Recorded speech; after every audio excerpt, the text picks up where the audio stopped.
Assalamualaikum warahmatullahi wabarakatuh. Perkenalkan, nama saya Nur Hasanah. Di sini saya akan menjelaskan tentang bab wudu. Bab wudu. Wudu punya nama lain al-mutahhir, ar-rafiq, perkara yang mensucikan, ar-rafiq yang menghilangkan penghalang yang berupa hadas ataupun yang lainnya. Perkara yang membuat wudu ini diwajibkan karena adanya hadas dan adanya keinginan atau mau melakukan sholat ataupun perkara lainnya yang membuat adanya sifat suci. Pendapat yang lain mengatakan bahwa perkara mewajibkan wudu adalah keinginan untuk melakukan sholat. Pendapat yang lain mengatakan perkara yang mewajibkan wudu karena adanya hadas. Mau melaksanakan sholat ini menjadi syarat bahwa wudu agar dilakukan secara langsung. Orang yang melakukan sholat ini harus mempunyai sifat suci dengan cara wudu ataupun dengan yang lainnya. Dan hilangnya hadas, terputusnya dari hadas ini menjadi syarat seseorang sholatnya dihukumi sah. Faslun utawi iki iku fasol. Furudul wudu'i utawi piro-piro fardune wudu. Sitatun iku 6. Al-awwalu utawi kang kawitan. Niyatu iku niat. Asani utawi kang kaping pindho. Ghuslul wajhi iku mbasuh wajah. Asalisu utawi kang kaping 3. Ghuslu yadaini iku mbasuh tangan loro. Ma'al mirfaqaini sertane sikut loro. Arriba'u utawi kang kaping 4. Mashu zai'in iku ngusap suwiji-wiji. Minar roksi kang tetep saking sirah. Khamisu utawi kang kaping 5. Ghuslur rijlaini iku mbasuh sikil loro. Ma'al ka'baini sertane kemiran loro. Sadisu utawi kang kaping 6. At-tartibu iku tertib. Fasol menerangkan tentang fardunya wudu yang berjumlah 6. Yang pertama, niat. Keinginan melakukan sesuatu berbarengan dengan pelaksanaan sesuatu tersebut. Contoh, orang ingin makan dibarengi dengan kegiatan pelaksanaannya dia makan. Orang ingin mandi, yang dimana keinginan tersebut dibarengi dengan kegiatan yang dilakukan dia mandi. Orang ingin wudu, yang dimana keinginan tersebut dibarengi dengan kegiatan orang tersebut. Pekerjaan wudu dan seterusnya. Ini yang dinamakan dengan niat. Keinginan yang dibarengi dengan melakukan pekerjaan yang diinginkan. Jika keinginan tersebut dengan pelaksanaan perkara yang diinginkan itu dijeda, contoh seseorang ketika jam 6 punya keinginan nanti jam 8 saya mau pergi ke suatu tempat, maka keinginan tersebut tidak masuk dalam pengertian niat, tetapi masuk dalam pengertian azm. Azm itu keinginan kuat yang dimana keinginan tersebut mempunyai jeda dengan pelaksanaan daripada apa yang diinginkan. Dasar daripada kewajiban niat dalam setiap pekerjaan yang ada hadis Nabi innamal malu bin niat innamal likullimri'in manawa, bahwa setiap amal, semua perbuatan ini bisa dikatakan sah dengan adanya niat, yang dimana tanggung jawab yang bersifat syar'i, yang bersifat badanrah, baik itu berupa ucapan maupun perbuatan yang dilakukan oleh seseorang mukmin, ini semuanya bisa dianggap dengan adanya niat. Dan setiap apa yang dilakukan seseorang mendapat balasan dari apa yang diniatinya. Jika niatnya baik, maka orang tersebut mendapatkan balasan yang baik. Dan sebaliknya, jika orang tersebut memiliki niat yang jelek, maka balasan yang diterima adalah sebuah kejelekan. Fungsi daripada niat yang pertama adalah membedakan antara pekerjaan biasa dan pekerjaan yang dianggap sebuah ibadah. Contoh mandi. Mandi adalah sebuah pekerjaan yang biasa dilakukan seseorang. Tapi ketika diniati, maka mandi tersebut berubah menjadi ibadah. Contoh mandi wajib ini merupakan ibadah ketika diniati atau mandi sunnah. Contoh, orang hari Jumat siang-siang mau berangkat sholat Jumat, dia melakukan pekerjaan mandi. Ketika dia tidak ada niat, maka pekerjaan mandi tersebut tidak dianggap perkara biasa. Tapi ketika diniati mandi untuk melakukan sholat Jumat, maka berubah mandi yang pekerjaan biasa jadi mandi yang merupakan sebuah ibadah.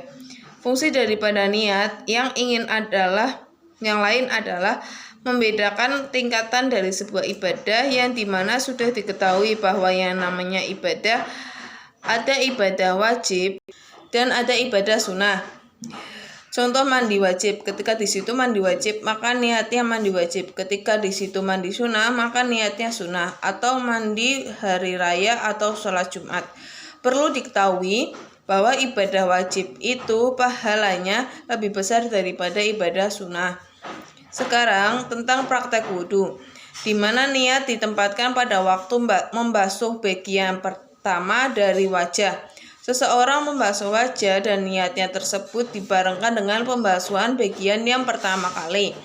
Ketika seseorang niat berwudu, setelah niat dia baru membasuh wajah atau dia membasuh wajah dulu terus baru niat, maka ini tidak sah. Karena basuhan yang dilakukan yaitu basuhan pada wajah ini tidak dianggap, karena fungsi dari niat di sini pada permulaan basuhan tujuannya supaya bagian yang dibasuh ini dianggap. Contoh dalam praktek wudhu itu disunahkan membasuh wajah 3 kali basuhan.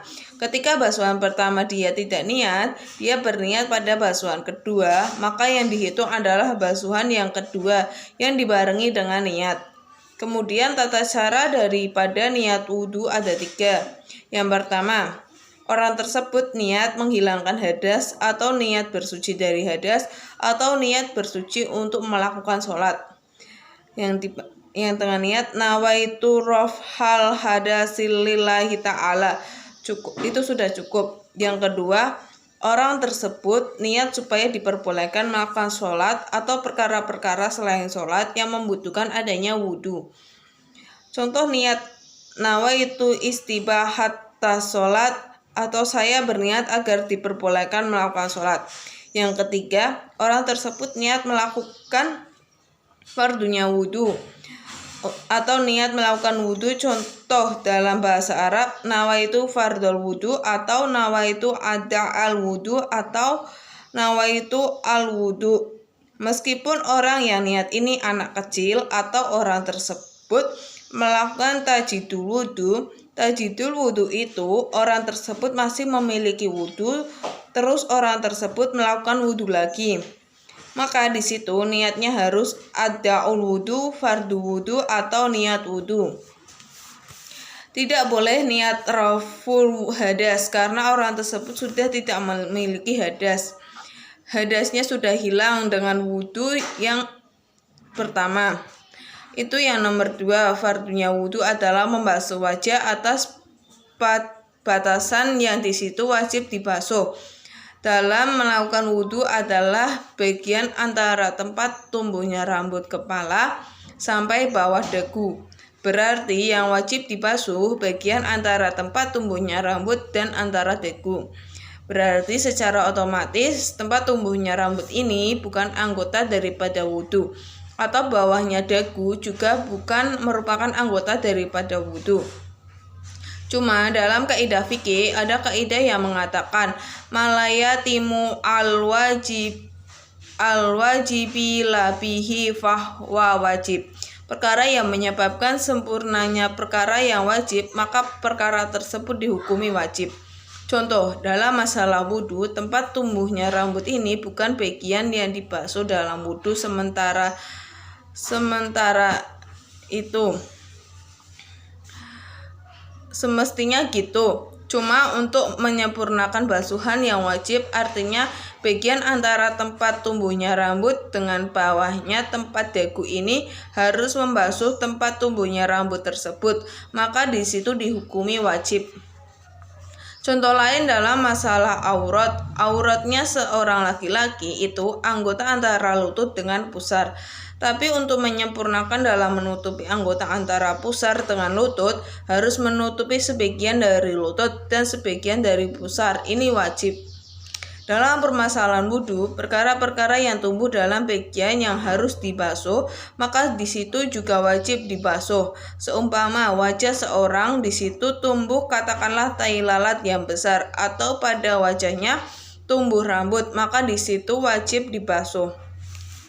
Artinya, setiap perkara-perkara yang tumbuh pada bagian-bagian yang wajib dibasuh, maka perkara tersebut wajib dibasuh. Atau bahkan perkara yang dohir di situ wajib dibasuh. Contoh, dalam membasuh tangan atau kaki, di situ tangannya terdapat luka, di mana luka tersebut menambahkan bagian dalam kulit seseorang, maka anggota tersebut wajib dibasuh. Kecuali bagi laki-laki, di situ ketika dia memiliki jenggot yang tebal, maka dia tidak wajib membasuh bagian bawah jenggot yang tebal tersebut. Kalau jenggotnya tipis, maka itu wajib. Jika perempuan keluar kumis yang tebal atau mengeluarkan jenggot yang tebal, maka seorang perempuan wajib membasuh semuanya.